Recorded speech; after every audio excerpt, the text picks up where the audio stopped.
Hello, guests and ghouls, and welcome to Quest Friends Hereafter, an improvised fiction podcast using the Under the Neighborhood role-playing system.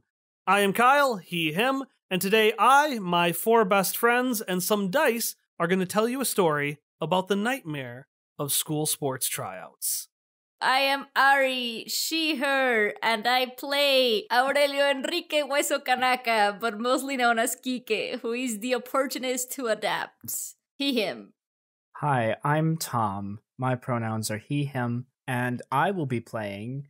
I've got to say this correctly now for the first time, because since last episode and this episode, I learned that I've just been pronouncing my own grandmother's last name wrong my entire life because my mom never bothered to teach us how. Anyway, I will be playing Hilda Mishkiewicz, who is also, who has she, her pronouns, and is the guardian who pulls pranks.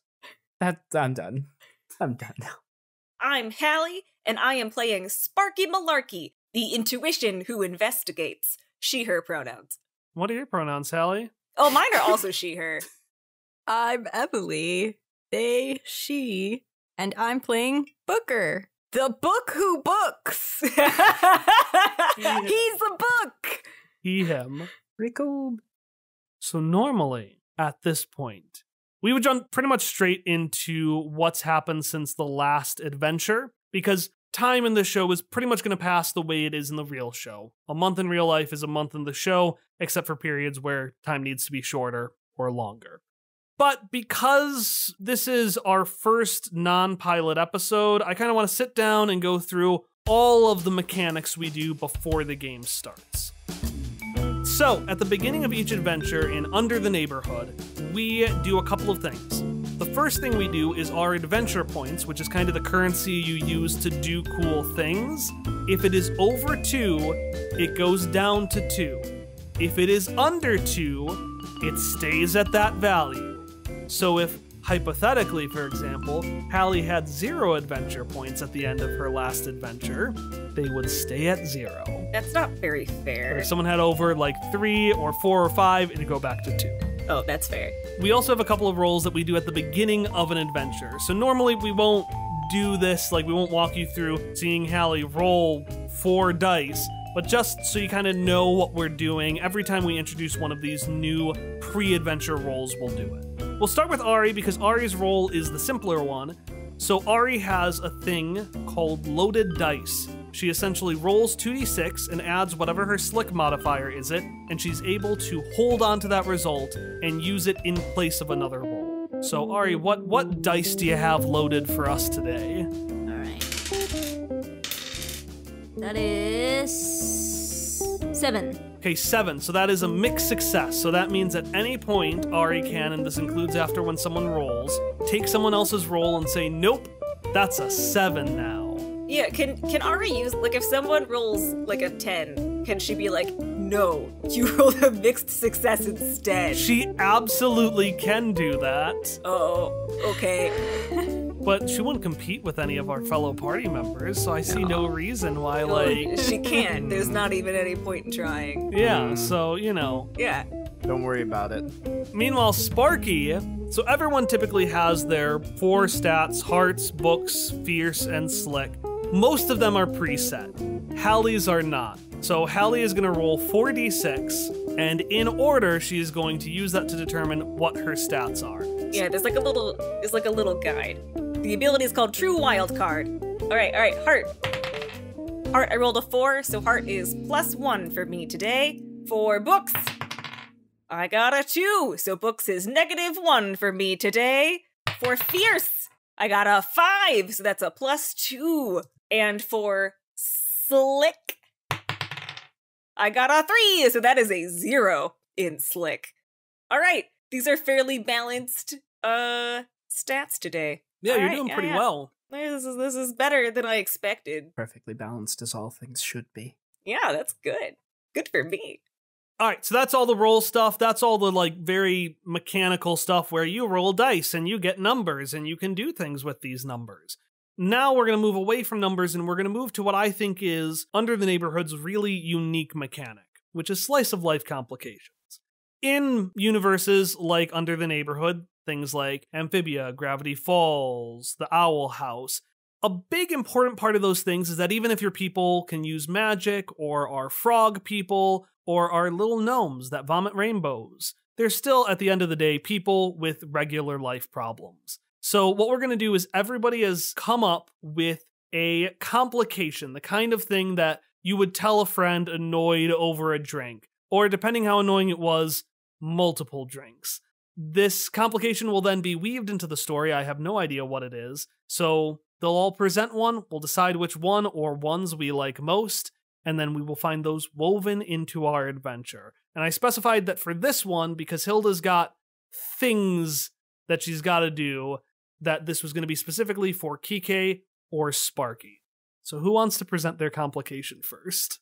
So I had a complication, and then I changed my complication upon hearing a better one today. Oh no. Hallie will realize what it is. What? So I want to give this complication to Sparky and say that No. Sparky has a mouse infestation, and she has put traps for live mice, but every time that she goes to check for the past couple of weeks, a new mouse is in the humane trap for mice. Humane trap for mouse. That's what it's called. That's my complication. Credit to David from Catching Up David. If you're interested in knowing the context for this, you can listen to our sister podcast, Catching Up David. It's not a sister podcast, but Hallie does it. I'm on it. Specifically, the Grinch episode, where this is talked about in real life. Yes, Yeah, listen. it's a real life complication. All right, Hallie, what's yours? Oh, mine? Well, I was gonna say, this is kind of predicated on whether it's in character for Quique to be making a ship in a bottle. If it's not, then he's doing this for one of his children, one of his nieces / nephews / other children that he pretends not to love. He loves them. He pretends not to love you because he doesn't. Yeah. I guess that's fair. I stand corrected. Regardless, the complication is that the little tweezers that you use to, like, build the ship in the bottle fell into the bottle. Oh no. Yeah, it's horrible, right? He did a second pair of tweezers. Those are in there too. It's becoming more tweezers than shit by the second. They came in the bottle. Nobody knows why they did it that way. Perfect.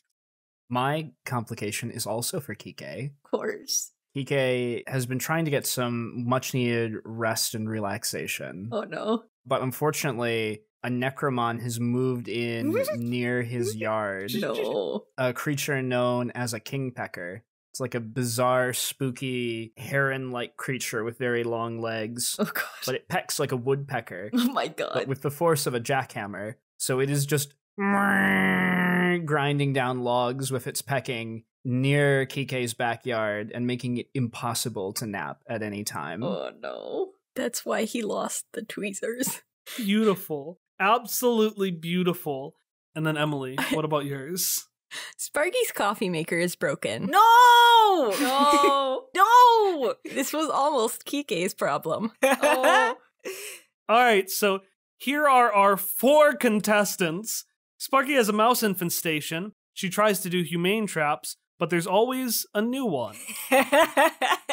Quique, his tweezers for the ship in the bottle are now also in the bottle. God. Quique, he wants to rest and relax. A Necromon, however, keeps him from napping. It's a kingpecker. It's basically a big woodpecker heron with the power of a jackhammer, which I'm keeping that bird regardless of what happens. Good. I spent 5 minutes designing this 5 minutes ago. And then finally, Sparky, her coffee maker doesn't work. What a bad day for Sparky. Yeah, do we have any preferences between those? Because they're all so wonderful. I don't think we've been able to successfully choose just one slice Yeah. of life complication so far. No, this is our second time doing them, and we're gonna end up with at least 2. Yeah, that's The thing is, I really like the idea of Quique trying to do the ship in the bottle with the jackhammer outside. yeah, like that feels like they go together. Yeah, maybe we should merge them. So let's merge both of Quique's. Like, that bird may be the reason why the tweezers fell in the bottle in the first place, because he got startled by it. Yeah, I love it. Just steady, steady.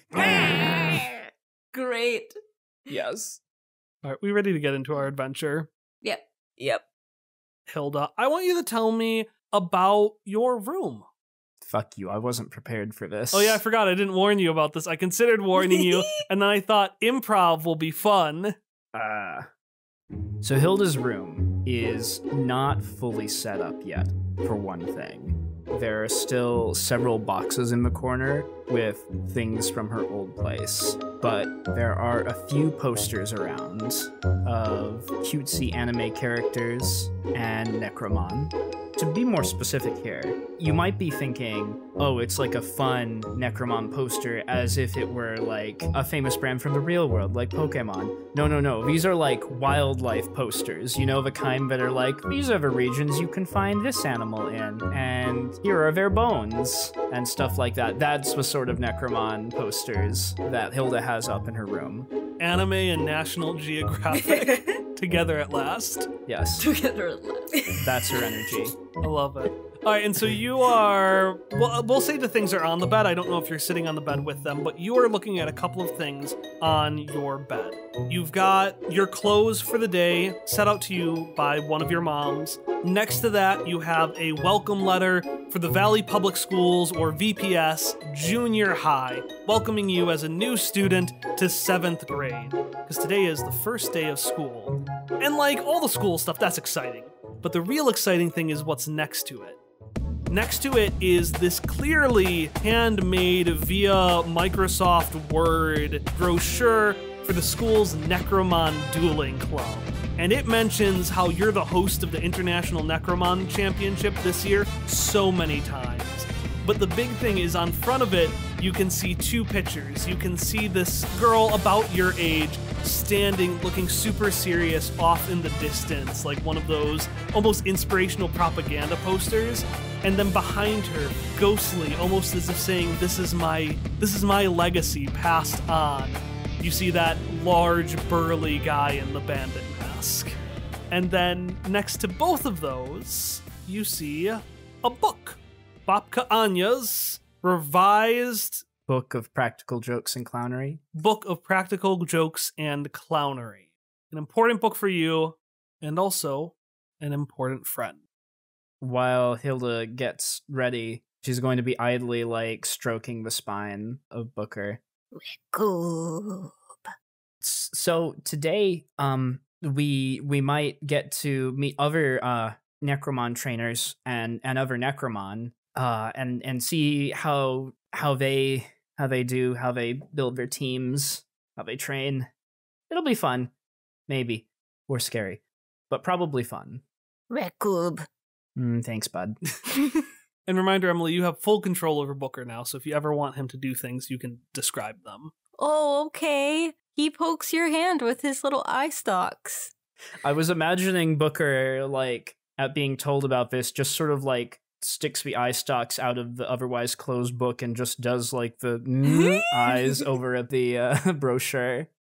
Yeah, because today's the big day. It's been about a month since you met Booker and that skeleton guy, and then that other skeleton guy who tried to capture all of you. It was a weird day, but you met Booker, which was nice. And when you first met Booker in that weird ethereal space, you noticed that he was missing pages, which every time he transforms from kind of book form into full Necromon form, those missing pages reappear, the ripped pages in the middle of the book.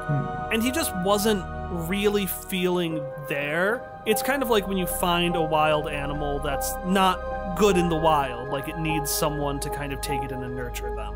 And so over the past month, you've been training. What has training been like in the month between when you saw Booker and today, your first day of school?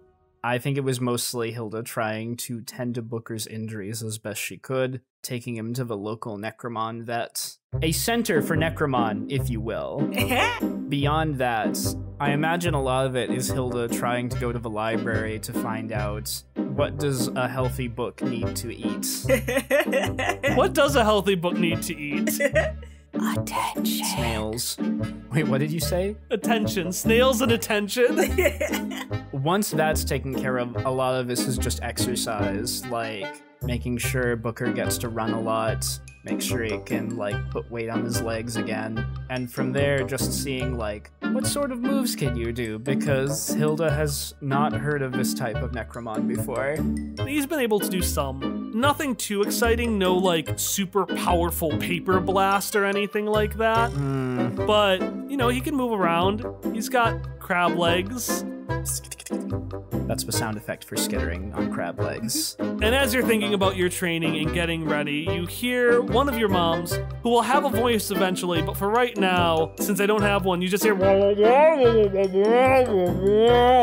damn you, Kyle. which translates from adult speak to Hilda, the school bus is here. Oh shoot, coming, Mom! And Hilda's just gonna rapidly grab her backpack, stick Booker in the backpack, pile in the other school things. I'm sorry, do you want me to put you somewhere else? Okay, it won't be too long. I'll leave the backpack a little bit open. So Booker can stick out. Mm-hmm. Little eye stalks. Oh. And then stick in her headphones. Yeah, and so you grab your book bag, you grab Booker, you stick him in, but leave a little bit of space so he can, like, breathe and smell and chase snails. Tasty, tasty snails. Hopefully they're not venomous snails. And you open the door, you run out, and you run past a bunch of random boxes in the hallway. And the only thing that's up, which is like, you know those paintings of like the sad clowns? It's like that, but it's like a sepia picture of this very, very old, dour-looking clown. So you run out and you run down to the bus stop, and the bus stop is there. Cuts, it's a bus. You get in. If it doesn't take off into the sky, I will be I will walk out. I will expect a refund. No, but actually, it isn't on wheels. The bottom half of it is just sunk into the earth itself. I accept that. And it moves like on kind of this ghostly slime across the ground. I'll accept that because I don't trust wheels. But you trust ectoplasm. Yeah. And you get in and you get to the bus, and where on the bus do you sit? The back right corner specifically. Not like in the exact back corner, but like near the back. I don't know if you can tell, but Booker really wants you to roll down the window. Get a little breeze on those eye stalks. Hilda will try to discreetly just like crack the window a bit. Give me a roll, actually, to see how well you crack this. And I would say, of the 4 stats, Slick is the most appropriate. No, Books. Books is the most appropriate. Oh, I was thinking it was Slick. I was going to say, we are literally trying to keep Booker cool if we want to wildly misinterpret. All right, let's go. Roll plus Slick. I hoped I would get an AP out of that, but it's fine. Take an AP. You don't have to give me a pity point. You get a pity point. Nobody else gets it, though. You get a pity point. No, I refuse. I'm not taking it. That is... Oh, yeah, that's a 5. Okay, that's a failure for keep your cool or sneak or whatever it is. So you're working on it. You're, putting all the force you can into it. But the whole thing is, those 2 little bars on the side you got to squeeze in and pull down on the weird bus windows? It just seems like I'm going to break it if I try to pull on this harder, but nothing's happening. And like, it's all about the finesse too. So we just hear as you're like trying to move it and it keeps getting stuck. And you had to get fully on your knees with like your backpack pointing out to do that. Oh, no, please. And as you're working on this impossible bus window, you hear a voice from the seat across from you. I'm not gonna ask. No, Fine. Hey, wait. Do you mean me? Yeah, I got a question for you. Yeah? And you turn over, Hilda, and you see, sitting at the seat across from you, 2 other students. The first one you notice is the one who is talking to you. They are on the far side by the window, and they're cool. This teen is wearing a black leather jacket adorned with vibrant gems and rhinestones that reflect splashes of colors from the sun across their umber face, which itself glitters with sparkling makeup, especially around their half-closed eyes, which are partially covered by thick, curly black hair. sitting next to this, again, very cool high schooler is a young girl, probably 8.5 years old. And while the high schooler could be described as looking at you, this girl is staring. Her mouth is opened in a wide smile that shows all of her teeth, including an honestly adorable teeth gap, and her thick black eyebrows are raised so high that one would half expect them to fly straight off her warm, tawny brown head. This expression is a little less prominent on the girl's right side. Here, she appears slightly tightened. Her arm is bent, her mouth a little less wide, and her fists constantly clenched. But her excitement in no way shines through less, and definitely makes up for the much more subdued and a little bit embarrassed look from the older one, who says to you, listen, I hate to ask, Yuna's not, and the little kid just looks up and stares and nods at the older one and then looks back to you and like gets a little bit closer. Yuna's not gonna let this go. That one, right?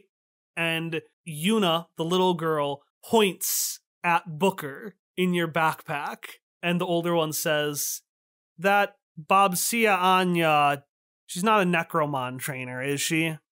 No. The book doesn't have anything to do with Necromon. It's just the book is a Necromon. This is roll me take action. What? Roll me take action or keep your cool. Either one. But why? I'll tell you. Panic. Fear. I should have asked for the heart of the cards last time. This time I'll believe. That's another 5. Yeah. What noise does Hilda make when she's very startled? Ah! So you're doing your thing, you're like, da-da-da-da-da, I'm not, loud enough that everyone goes silent as this little girl practically lunges out of her seat towards you. She's still, like, in her seat. She's using her left arm to keep her, like, attached to her side. But she is now crossed over the center between the two seats and is just an inch away from your face and from Booker. Because when hearing that Booker was a Necromon, she just fucking lunged at you in excitement. Hilda's just gonna, like, unzip the backpack and just hold Booker up. Booker is just looking like a book. He's sometimes shy. He doesn't always like to come out when he's scared, but this is Booker. The girl leans over to the side a little bit confused, and she wobbles a little bit until the high schooler behind her just kind of grabs her to make sure that she isn't falling out of her seat because she's leaned over even more. And the teen behind her is like, come on, Yuna, we gotta, the book might be shy. We're just gonna do our own. Oh, and they make the O sound as this child pops back into her seat, lifts up a finger, and pulls a hollow foil necro card out of a sleeve from the lanyard hanging around her neck. And out of it, this little glossy pick just basically rises out from the card, replacing it with its little shy self. Oh no, did I do the voice for I the think pick it's you too. You did, it's I Kip don't Kip. remember what it sounded like. I think it was something like Yeah, it's that. Yeah, you did. Kip. Nailed it. And the pick looks around and it looks at the girl who like nods at it excited, and it just kind of sits there and bounces around a little bit. Hilda's gonna stare at the pick for a moment, gears turning. Yeah, Booker doesn't like necro cards, really. He just likes to do his own thing. He's a very strange Necromon at times. He pokes you with one of his little eye stalks, but doesn't do it to where anyone can see it, because now he's decided... Why are you being so rude? He's decided to be a jerk. Booker, why? Please. Recoup. Teens are watching. Recoup. He pokes you harder. As you're talking, the teen, trying to be nice, is like, well, Necromon, that's pretty cool. Yuna is one of the first trainers in our family. and Yuna looks up at them cross, and she grabs her forearm cane that's like black and has like death metal and skulls on it, and she points to a skull on her cane, and the older one says, "No, he's not a trainer. No, he's not." Hey, Quique. I first want to know, what is Quique wearing? Because I'm assuming he doesn't wear that, big explorer getup while staying at home. He does not. Quique wears different things for different occasions. So usually when he goes out, he goes all formal, like he has a vest or a coat or things that are kind of like old-timey like that. And then he has what he always has, one of those old-fashioned Spanish berets. And he also wears glasses. I think I maybe mentioned that last time too, but he wears glasses, which is important. Yeah, you mentioned the wraparound glasses that he has. Yeah, and he has one of those pocket watches that's like old-timey too, that has a chain, and he has them always in his pocket no matter what. The rest of the attire can vary, depending. So he's wearing his casual clothes today, not the kind of thing you would go out with? Yeah, he's wearing his casual clothes, so still a vest and, some pants. So where are you going to solve your tweezer problem? I was thinking first he was committed to doing it at his house because it's just too inconvenient to go somewhere else and trying to do it. Like, indeed. So first he was just trying to look for a magnet or something. Ay, por el amor de what is your problem? And he's going to go to the bird and yell at it, go outside, still holding probably his magnet that he was going to use to get the tweezers out of the bottle. So you walk out of your building, which, since you're only sometimes here, this is maybe a house you share with some of your family. So maybe it's multiple condos and you've got one of the condos in the house. That's actually pretty common, so. So you walk towards this little fenced yard and you see this bird. Are you trying to talk to this bird or actually try to scare it away, or are you just kind of angry and yelling at it? I mean, he's trying to both, talk to this bird, see what it's doing, and if he can take the bird and move it someplace else. Why is it interested in this yard and not other yards? What is it doing in here? Okay, so you're coming out and yelling at this bird, and the bird, which is this type of Necromon called a kingpecker. It's this giant heron with a big woodpecker nose and long legs, just turns at you. Little tongue sticks out of the side of its beak. And I want you to roll see into their heart, because you want to see into the heart of this Necromon. Okay. And that is plus. Oh, great. Yeah, that's fair. I do not have a lot of heart here. I'm sorry, that's what you described. You said, I want to know. I want to know. Hang on. I was trying to see if there was something else that I could use. What is this? Oh, that is a 2. Is it a natural 2? No, it's a 4, but I have -2 heart. All right, so if you had succeeded, you could have asked me a question about the inner thoughts. On a mixed success, you could have asked me a simple question. I could have given you some information. On a failure, your target gets important insight into you. Oh, God. The GM is able to ask you a simple question about your inner thoughts on behalf of this target, which you must answer truthfully. What is the load-bearing wall of this house? No! Oh, no! Oh! Oh God, sorry. I don't know, but this bird sure does. I cannot tell you because I don't know how houses work, but the bird sure does now. Please, so don't do this. Were you doing work outside, or did you open? He was doing work inside, and he opened the window of the house to yell at this bird and ask him what is your? The bird flies inside, just swoop straight through the window. It should be too big to get in, but your head is your head is taken off. Oh no! As this bird just comes in and just starts hammering into one of the walls of your little space where you're working on this. And the bottle actually, you can see, shakes and it falls on the side. and it almost rolls off the edge of the table. Oh no. So does the bird currently have Quique's head? Is that what's happening? No, it just knocked it off. Your head is on the ground. Oh my god. Your body is at the window. Oh my god. And your glass, which has tweezers in it, is now rolling towards the edge of the table. Oh my god. God bless the slice of life mechanic. Bless it.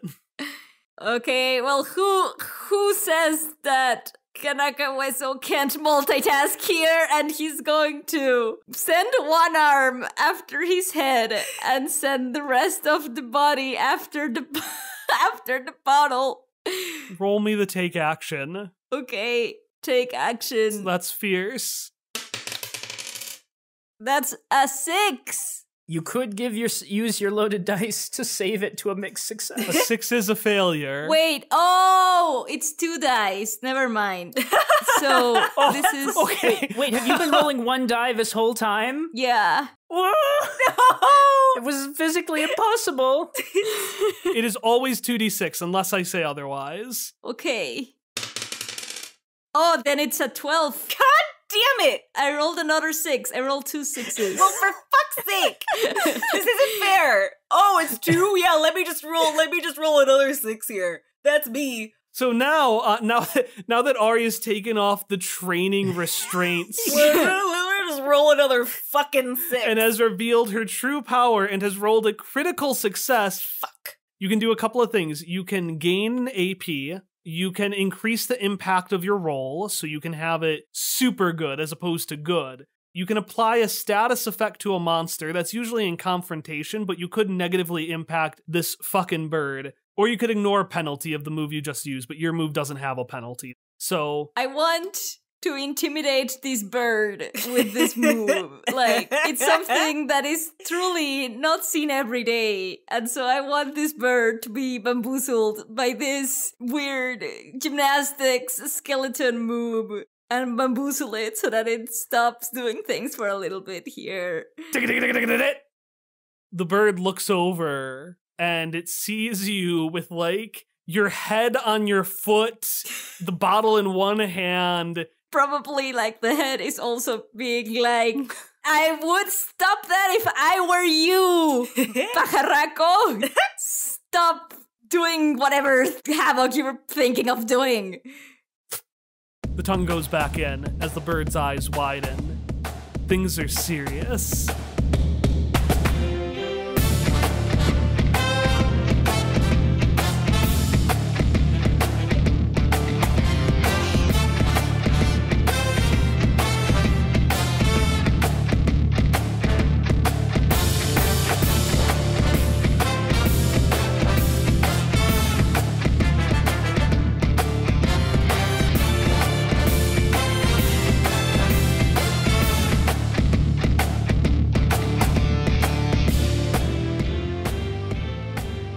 Harketh, listenereth, heareth cometh, the announcemetheth breaketh, for Hilda ith rival ith.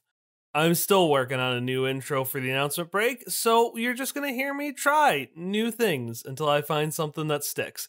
Hi, this is the announcement break for Hilda's rival. So today we introduced a handful of new characters, and whenever we do that, I often consult with sensitivity readers. These are folks that will go in and read a little doc I have on either a part of the world, a plot thing I have planned, or specific characters, and they'll just provide feedback saying, hey, maybe do this, maybe don't do that. So I want to take a quick moment to shout out those folks. First off, we got some Mexican-American consultants for Yuna and her very cool older sibling, that cool teen. So thanks so much to Abigail Espinoza and Monroe Soto for providing really helpful feedback on those characters. We also got some consultation on hemiplegic cerebral palsy from Clary Kavanaugh and Jillian Bleakley.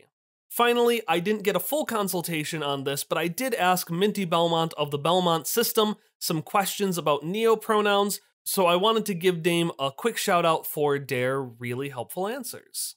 If you need consultation done, or you just want to check out the work of any of those folks, you can find links for all of them in the description. Additionally, in the description, you can find a link for another show. because while the announcement breaks are actually announcements and not just ads, we will be featuring typically about one ad on the show for other products or more frequently, other shows that we think you might be interested in. So I will let the lucky die take it from here and tell you about their show. You see, looking up from the ground, blood-red clouds boiling across the sky. You did ask me to bring the thunder.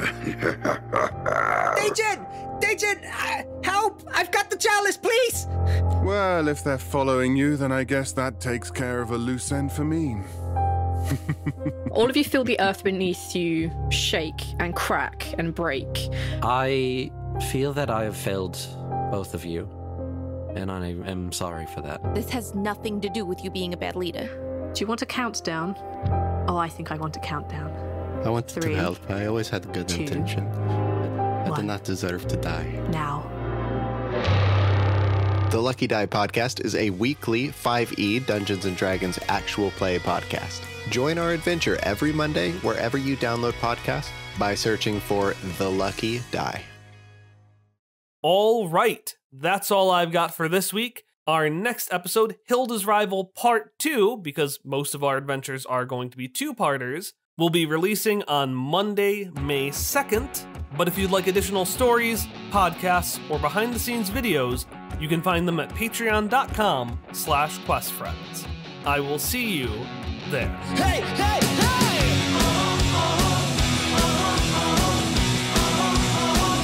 I like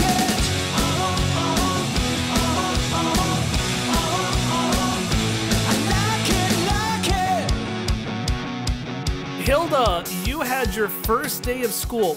There's not much to say. So the way Valley Public Schools work is it's kind of this almost compound where you've got the 3 buildings, elementary, junior high, and then high school, all kind of together. And then some of the shared spaces like the gymnasium and the playgrounds and the parking lot are all in the middle of the 3 buildings, which make this kind of U shape. And the buildings are, it's a public school. Brick buildings, big murals, overcrowded classes, teachers who either work themselves to death or have worked themselves to death too long to care anymore, standard stuff. That being said, tell me a bit about what Hilda's first day at school was like. How is Hilda as a student? How successfully did Hilda keep Booker hidden? Like, how are things going?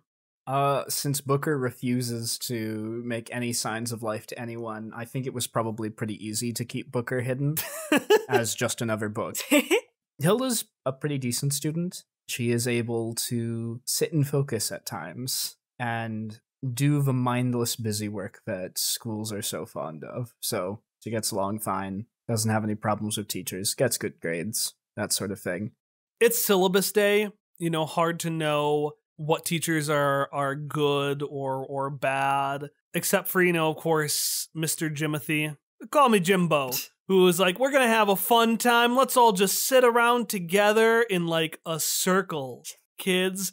And we're going to just talk about the syllabus together. That was a bad time. Or a good time. I don't know how Hilda feels. He's the kind of teacher that when you came in, the seat was backwards and he was like sitting on the backwards seat with his arms over the top. He's trying way too hard. Way too hard. Very upsetting. So yeah, that was, you don't like, Mr. Jimothy's class was interesting. What did he teach? It was English. We all know it was English. There's no option for him to teach anything other than English. So yeah, but those are over. The dreaded circle of syllabus discussion has now ended, and you are in the gymnasium between all buildings, the recently renamed Bandit Gymnasium. As you're inside, you can see that there is this kind of raised platform in the center. It looks almost like a wrestler arena or a basketball stadium. There are all sorts of kids around, and there's of course a big banner saying, "Welcome to Necromon Dueling Club, proud home of the Scuba Corps International Necromon Championship." You can feel the like aggressive energy of like one of those office workers who's just way too into this, being like, this is great. This is gonna be your future because it wasn't my future and I need somebody to have a future. And yeah, how's Hilda feeling? Nervous, standing next to a wall and tapping her foot anxiously. She's debating whether or not to put the headphones back in, or if she'll miss something important then and feel worse. What does she end up doing? She's gonna take a deep breath like that and say, okay, what does boss always say? Act like you're supposed to be there because you are. She says that every time you're outside of a thing that has an image of Sparky that says, banned from the premises. She's gonna walk up to the aggressive office guy who looks like he's maybe important and say, hello, my name is Hilda Mishkevich. I am here to sign up for the Necromon Dueling Club. Mm-hmm. The guy turns around to you and he just got a big old smile. He's like, oh, Hilda Mishkevich, is that it? Wow, I'm so excited for you to be part of this championship. Are you going to be the next aggressive bandit? I mean, Are you? That's probably overstating things. You are going to be the next aggressive bandit. That's why you're here. You're here to be the next aggressive bandit. I mean, I don't know if I'm that ambitious, but yes, I do want to be the very best like no one ever was. Best like no one ever was. No one ever was. There's no one that good. I mean, except for Irene. She's that good. But nobody else that good. You're gonna do it, kid! And he grabs a big star sticker and just slaps it on the first thing he sees, which is Booker. He just slaps it on this book and says, wait right there! And walks away, never to be seen by the show again. Are we sure about that? Are we sure? Are you okay, Booker? His pages flap a little. What does the sticker actually say? Does it look actually official and important, or is it just a sticker? I'm gonna do some retroacting. That guy isn't an office worker. Mr. Jimothy, he showed off his sticker collection. That's as official as any other sticker Jimothy's got. Hilda will gently peel off the sticker. If you had told him it looked nice, he would have loved it. And he would have kept it. Oh, Booker sounded like he didn't want it. He was confused. Visual novel told you that you got the answer wrong this time. Good thing that I can never now complete the Booker run. No matter what happens from here on out, we're doomed to just never be able to reconcile truly as partners. You're locked out. As you're sitting here dealing with your failed Booker run, you eventually hear this like sound on a mic, like a loud tap, tap, tap. Hey everyone. So, Mr. Jimothy there? No? He left, didn't he? Hilda nods. All right, gather around. Guess I'll run this again. And you can see, standing on the raised platform, that cool teen from the bus ride earlier. And they say, all right, everyone, so, my name's Ariel. I am running this now, I guess. These are the tryouts for the Necromon Dueling Club, which is officially affiliated with the Scuba Corps International Necromon Championship. And you can see they kind of roll their eyes as they have to say this official thing that was definitely added. So, I guess since Mr. Jimothy isn't here, we're just gonna do this how we do it. Every year, you're gonna come up here, you're gonna have a duel.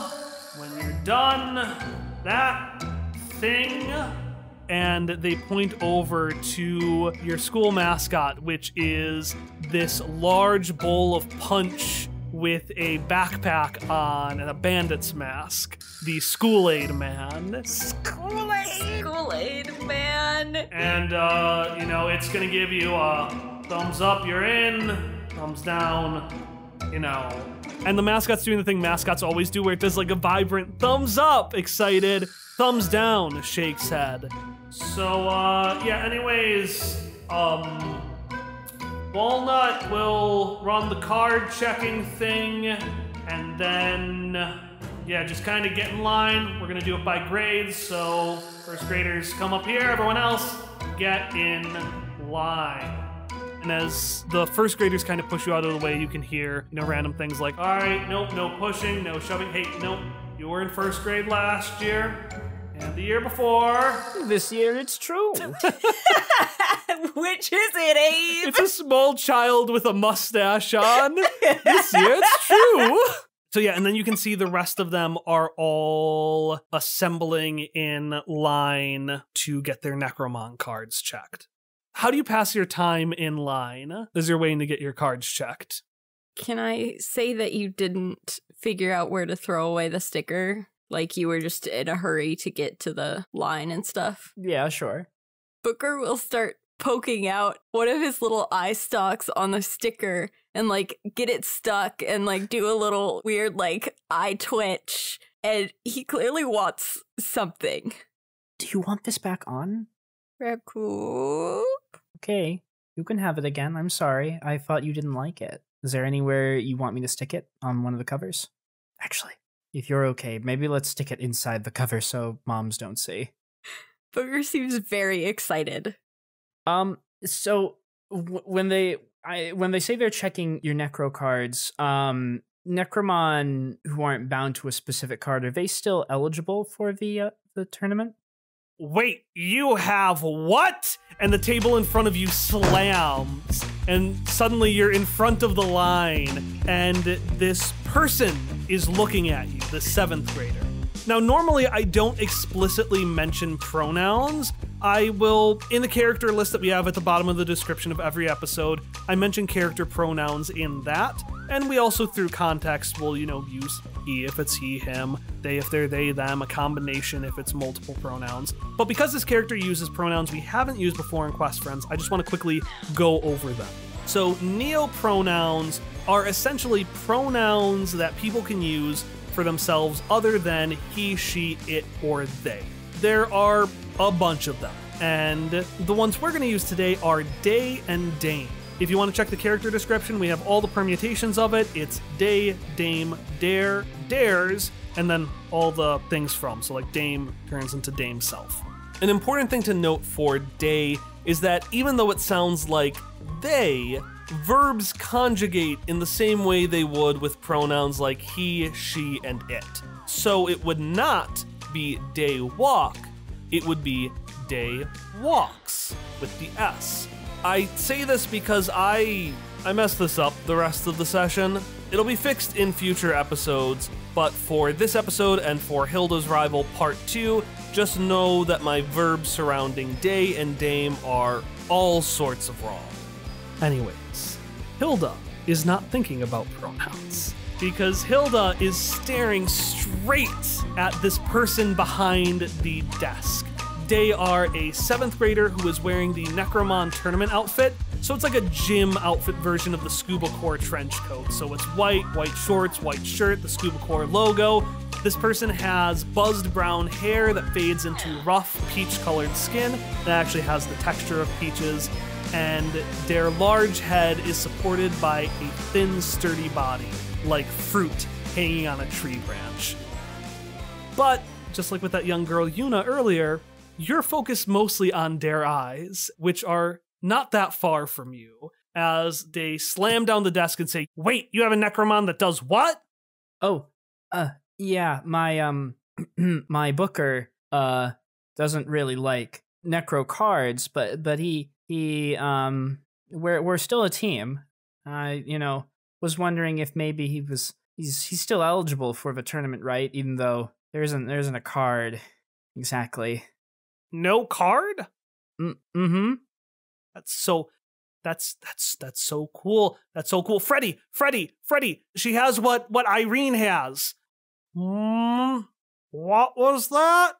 And behind this person, another person turns around. You can tell immediately that this is not a living person. This is an intermortal exchange student. His face is vibrant green, and his body is all rectangles, and he's wearing a small ball cap. Did a Minecraft zombie No. It is now. But yes. He's got a cap. They don't have caps. His body isn't literally squares, but that's the kind of general body shape he's got. If the other person is kind of this beanpole with a large circular head, he is this solid rectangle square all around it. Like the rectangle dog that lived next to us in Minnesota. Oh, yeah. Oh, Ginger! The rectangle dog! I miss Ginger. And he says, "What was that, Walnut?" She doesn't have a card. She doesn't have a card. Is that going to be a problem? That going to be a problem? That's amazing. That's incredible. Yeah, only Irene does that. That's what I said. I said only Irene does that. Oh yeah, that's no problem at all. Like, Necromon's bodies are projections of their soul, right? They're kind of like protective layering, you know, like your head. And Walnut knocks on the side of their head. And that's actually what res points track. They actually track how strong this protective barrier is. That's good. But if we go too hard, and some people actually hurt the Necromon, actually hurt the soul of the Necromon, you know, they cheat. Like in that, you ever see the movie The Necromon Kid? Yes. Yeah, it's like the Necromon Kid. If they cheat like that, then these cards will actually get pretty busted up too, because Necro cards hold Necromon souls. I forgot to mention that part earlier. Anyway, so we just, check to make sure that no foul play has happened. But you don't have a card. So how do we check in that case? Well, how's he feeling? Cool. He is ready. It's great. 1 to 10. How? 6. Okay, 6. Freddy, mark that down. And Freddy looks around and he's like, I don't have paper. And they just put paper in his hand. He's like, oh, okay, I got 6. Feeling like a 6. Hey, I didn't get your name. My name is Hilda Mishkiewicz. Hilda Mishkiewicz. I'm Walnut, and this is Freddy. And Freddy just raises his hand. Hi, I'm Freddy. I like to watch. I'm something of a Necromon trainer myself. I'm raring to be 2nd place of the 7th grade this year. 2nd place? Well, yeah, nobody beats Irene, but oh, who is Irene? I'm new. This is my first day. Moved into the valley just a little while ago. Irene Hawthorne is the most terrifying Necromon trainer to ever face VPS Junior High. She has a perfect record. All wins, no losses. She comes once for tryouts, and then she stays as long as she wants. The school aid man, he can't judge whether you're in based on whether you beat Irene, because you can't beat Irene. He judges based on how long you survive. Anyways, yeah, so you don't really stand a chance against Irene, but if you're new, I've actually been looking for a rival. We could be rivals. Oh, thank you. I am still learning the ropes of Necromon training because I've only just started. Well, rivals how you get there. So you and me, we're gonna duke it out, all right? Okay, cool. I think I'm gonna go watch some of the battles. See you around. Awkwardly doing finger guns because she doesn't know what to do with her hands. So Quique, what'd you do with that kingpecker? I don't know, because part of me wishes to somehow skip to a point where they reach kind of an impasse where the bird isn't leaving, but it isn't also causing any chaos. It's just like staring at Quique while Quique is like keeping eye contact while he is finishing his boat thing. And like if the bird is like maybe opening its mouth to make a sound, Quique just like goes and stares at it so that it fucking does not fucking dare. And this has happened for some time while he I assume he took the tweezers out with a magnet, but yeah, you've figured out the tweezers. I'm not gonna make you roll for that because we'll just say the hours have passed. Like it has been however much time, 7 hours in a school day plus a couple more, where you're like still working on this thing. And yeah, occasionally you'll look, the bird will like slowly turn its head towards the wall to peck. yeah, and then Quique will like glance at it, give that "don't you dare" kind of glance, and it'll just slowly move its head back. So you're sitting there with the bird. We don't hear many sounds, but we hear enough that Editing Kyle is going to be mad at me because we hear like the tick, tick, ticking of the clock, the cars gently going down the road next door, because I imagine of the building you're like on the side one that's like next to the sidewalk in the road. It's not loud, you're not on a main street, but like cars go by, you hear cars. Yeah. You could swear you hear something moving in like the bushes. Outside. Well, he's too preoccupied with this ship and with not getting this bird to do things. So like, if it's not directly bothering him, it's not his problem. So... Okay. But we're gonna check out the bush. Because Sparky, you saw this hole in the fence. Yeah, I did. So what are you doing right now? Clearly going through the hole in the fence through the bushes, but like, give me the context around that. What is Sparky doing? Well, Sparky has recently come into possession of many necromouses. And so she has a little traveling case, where you put like a lot of mice in from those humane traps. But she needs somewhere to release them that isn't her house. And what better place than the house she knows to be Quique's sometimes where he is. God. And what better than to put little itty-bitty recording bugs on the necro mice. 2 birds with 1 stone, because Sparky Malarkey's efficient. They're just giving him a mouse infestation. I can't even think of a way to make you roll for that. I'm just gonna say you have mice with little recording devices on them. How much money did you spend on the recording devices? It wasn't mine, so it doesn't matter. So you've got a bunch of necromice. Sure do. With recording devices. Yeah. You are slowly making your way into the yard, and you don't even have to roll stealth because Quique is not looking for you. Nah. How are you gonna get him to go and stay in the house and not just record random people on the street? There's a big hole leading back out of the bushes. True, but mice do like being inside things. I feel like that was Hilda, not Tom, but Hilda piping in to be like, but this is why Boss's idea is good. It's what Hilda would have said were she here. Okay, she hasn't thought that far ahead. She knows that she wants them in the house to, like, pick up Quique's secrets or whatever. Or at least just to, like, annoy Quique, and then she can hear that and be happy. But even if they get out and scamper about, as necromice are wont to do, she will presumably hear other people's secrets, and that's fine. Okay. I will say I hate how the complication of Sparky is now becoming a Quique complication. Oh, how the tables have turned. How the tables have How turned. the turntables have. So you've got let's say it's half a dozen mice in this carrier case. Yeah, 6 mice. I've got 6. So yeah, you look down, you got this case, you got your 7 mice. How are you going to let them out?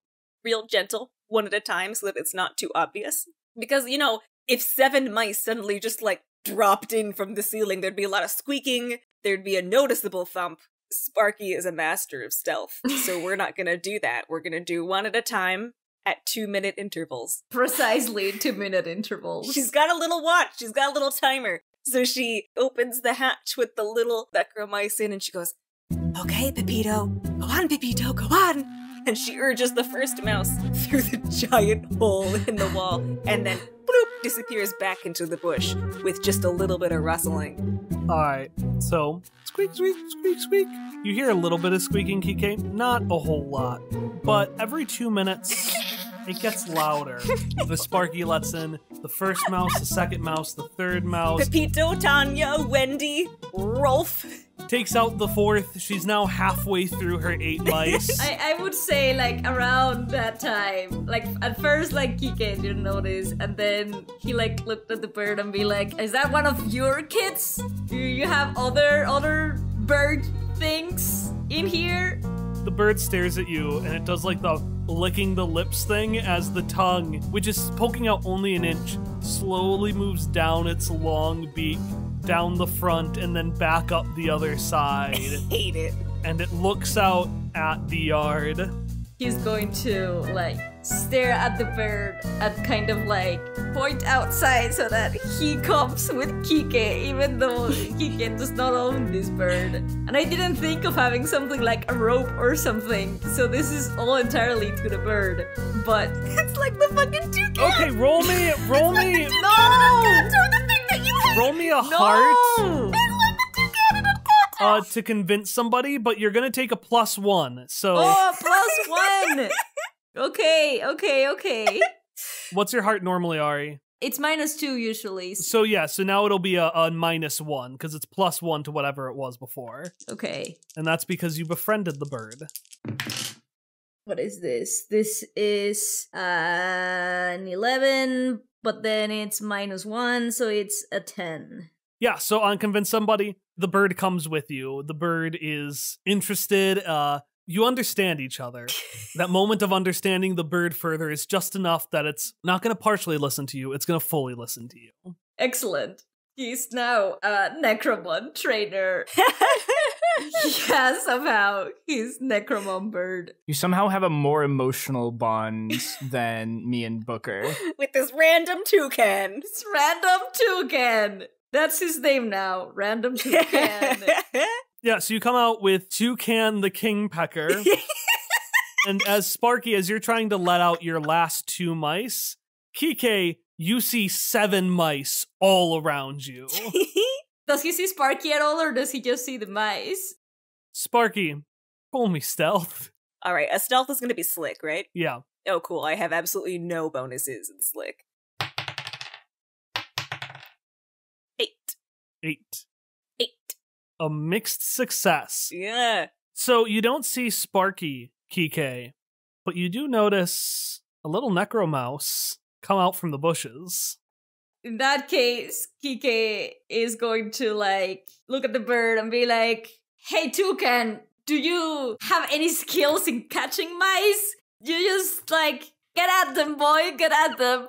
And then he's going to, like, approach the bush as he tells the bird to catch the other mice that are around. Sparky, mouse number 9 was just let out. You've almost got all 10 mice out. I thought there were 6. Are you intentionally multiplying my mice? Because the number gets higher every time you say it. Is this why you keep finding mice in your humane mouse traps? Because they multiply? R.I.P. to mouse number 10, though, because you see this shoebill-looking motherfucker that's also looks like a heron with a thin jackhammer nose dive into the thing and just get its head stuck inside the cage.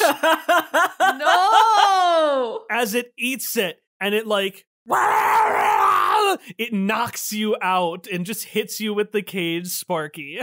Knocks me out in the sense of knocking me out of the bush, not unconscious, right? No, out of the bush. Okay. It eventually knocks the cage to the ground and gets its foot caught in it. So its foot is caught in the cage, but it's going around and it's gobbling up mice. Okay, as that happens and the 10th mouse doesn't make it out, Spark is gonna be like, oh, Cristado. No, it's fine. He's already dead. He's in Necromos. And then she's gonna pick up the trap with the bird in it, throw it at the hole in the wall, and then run away. Like, she knows when she's busted, and this is usually when a bird flies into your trap. You're going to pick up... Just bench press the bird and fling it? Yeah, that's what you do. Birds can fly! Roll me to take a swing. That's all I can think of is you are doing violence to this bird. No, birds can fly. They like being thrown around.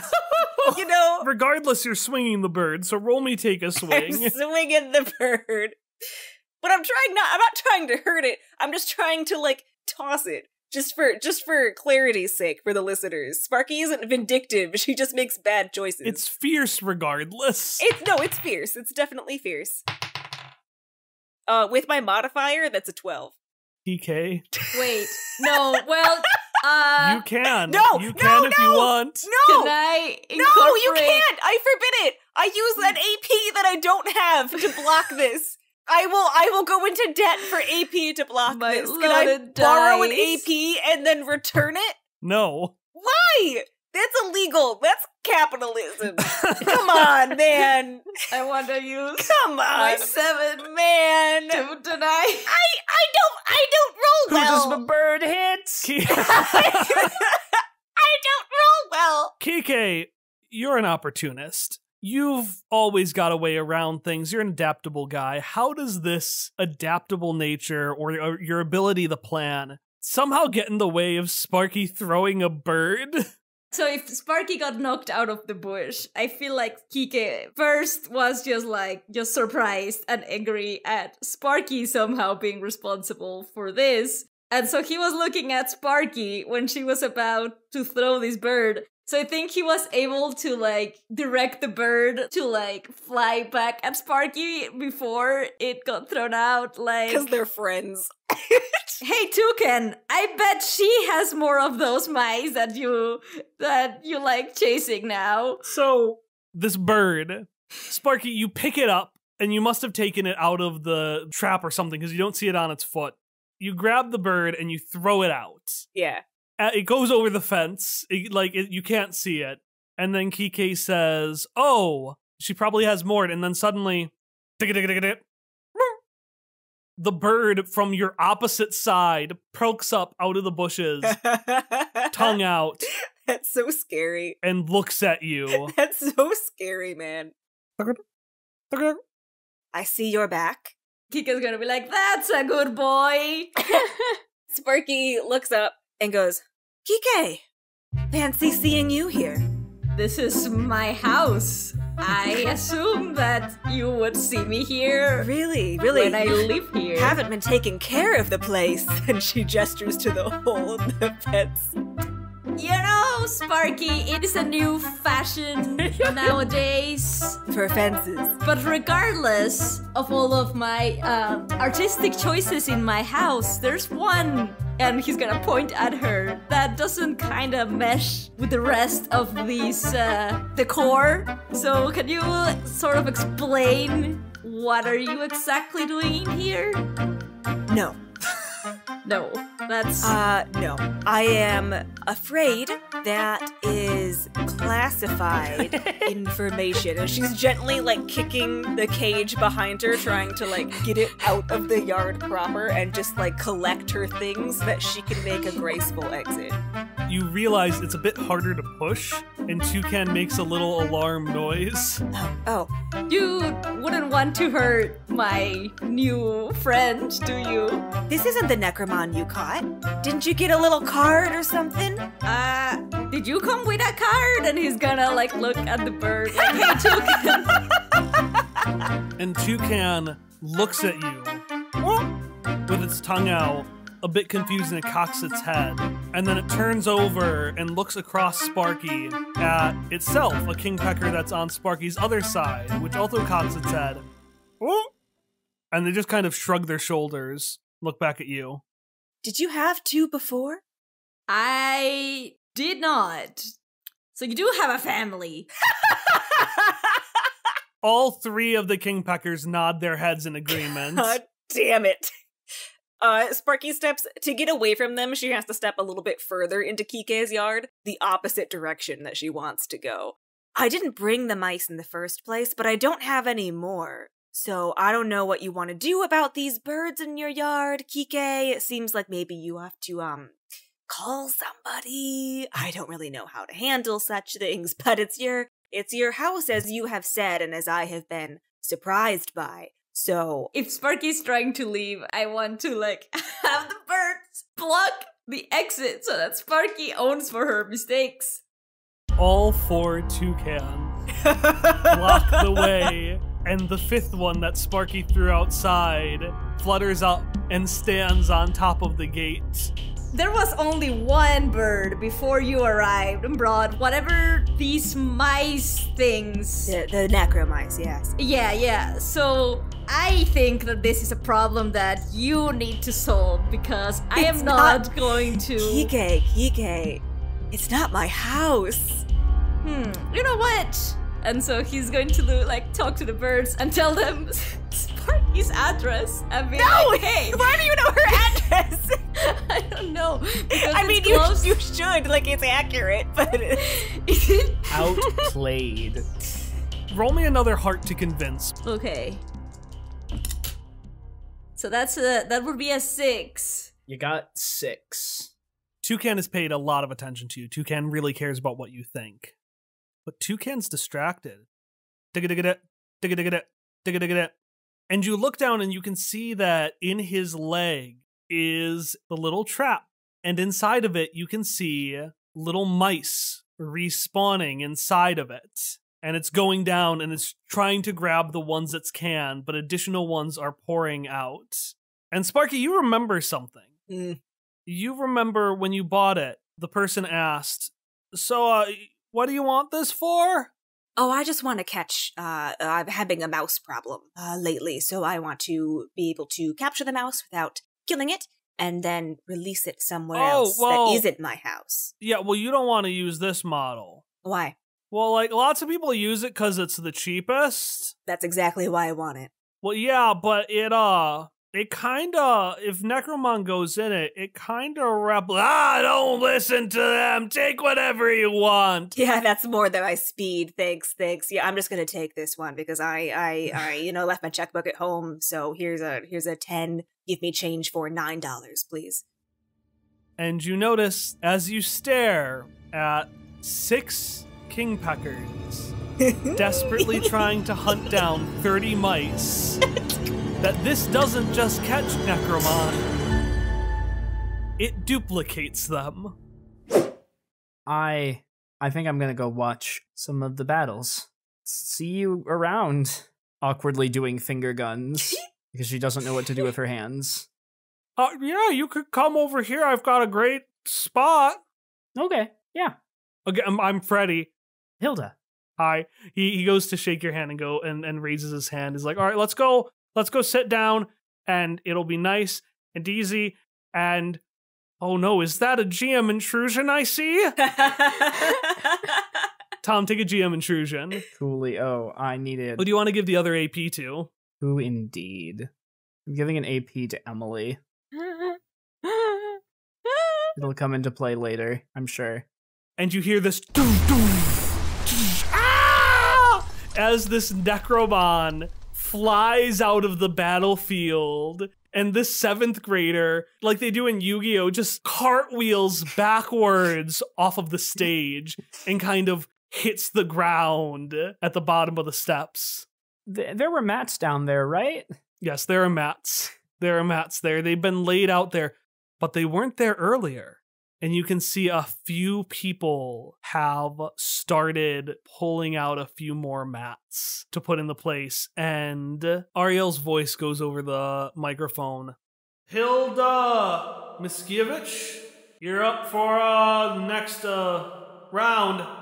Oh, well, I guess I'll come find you guys later after my fight. Yeah. After. And you see Walnut and Freddy's eyes both in unison dart to the kid on the mats who's just being dragged out because they're too tired. After the match. Yeah. They both give you a thumbs up. Hilda will awkwardly turn and head on over to the arena. The steps. There are 3 of them, but it feels like an infinite staircase at the end of the castle in Super Mario 64. Complete with the creepy music that scared me when I was 5. The sun is starting to set, and so the warm light is being replaced by this harsh, cool blue. The blue you saw when you were at that Necromon pool where you met Booker. It surrounds this stage, forming symbols that almost make the shape of a giant Necromon card. In universe, this is just a way to further help Necromon with their projection, help keep things safe, but it's so new to you. and scary. But what might be scariest of all is the unknown, unbeatable trainer standing with the light illuminating the bottom of her face like one of those scary flashlights you do when telling scary stories. Irene Hawthorne. Greetings.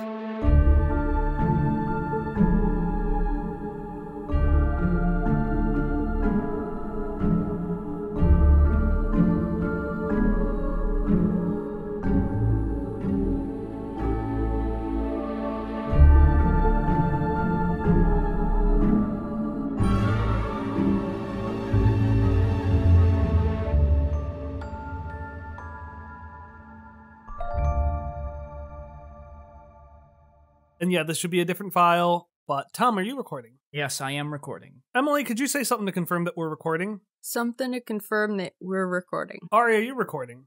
If Quique gets sick, would he get antibiotics? I'm trying to contribute, but all I can think is kneecap. Like, that's not a pun. That's just me. Kneecap. I want to yell that at some point the way I do Maleta. Maybe that's what double ones are called. Kneecaps. Kneecaps. God. Because they're little dots, so they're like kneecaps, which are also little dots. Whenever I get a bad roll, I'm gonna shout, "Aw, knuckle bones." Also, I probably should have mentioned, instead of just on my Zoom camera poking up my fingers, he's sticking out his little eye stalks. Look, it's fine. I described something as doing the eyes, which I'm sure will be wonderful for our listening audience. It's a fun sound. They get distracted by the fun sound. It's how half the comedians get their business. Speaking of, we haven't had a joke in a while. Go hi! Okay, now we're good. We're set for like another 10 minutes. Anyway. I'm trying to think. Yeah, I'm just trying to think of what expression to use when being annoyed at this bird. Kneecaps! What? No, I'm trying to think of a Spanish expression. Maleta! No! Give me a second. Let her think. I respect how no one even acknowledged Hallie dying over School-Aid Man. Oh, I did. I was laughing inside. Like, we all noticed it, but we just carried on. The worst part is, this was Hallie's pun. I got this from her. I forgot about it. Until you said it. You said like half a year to a year ago, the mascot of season 2 is the School-Aid Man, and I noted that down. I noted that shit down so fast. I know. What I love the most is that there was a really soft "oh yeah" from Hallie as she was laughing. It was so soft, but yet I could hear it. Oh yeah. Anyways, I gotta note down Mr. Jimothy, or Jimbo, as he likes to be called. The English teacher. Jimbo! The English teacher, and also, I guess, the advisor for the Necromon Club. Well, because you said, like, oh, the office worker put up the sign. I'm like, oh shit, they're here now. I need to consolidate characters. It's Mr. Jimothy. In my mind, he just looks like Jimmy Neutron's dad. That's the same. I was fully expecting him to be the gym teacher, for there to be zero subtlety. And Quique, take a GM intrusion and tell me who you're going to give the other point to. I'm giving it to Irene. Can I do that? We introduced the character 5 minutes ago, and she got AP before she was even introduced. She did. Yeah. That's because she's an overachiever. It's because I'm the best at everything. Yeah, man.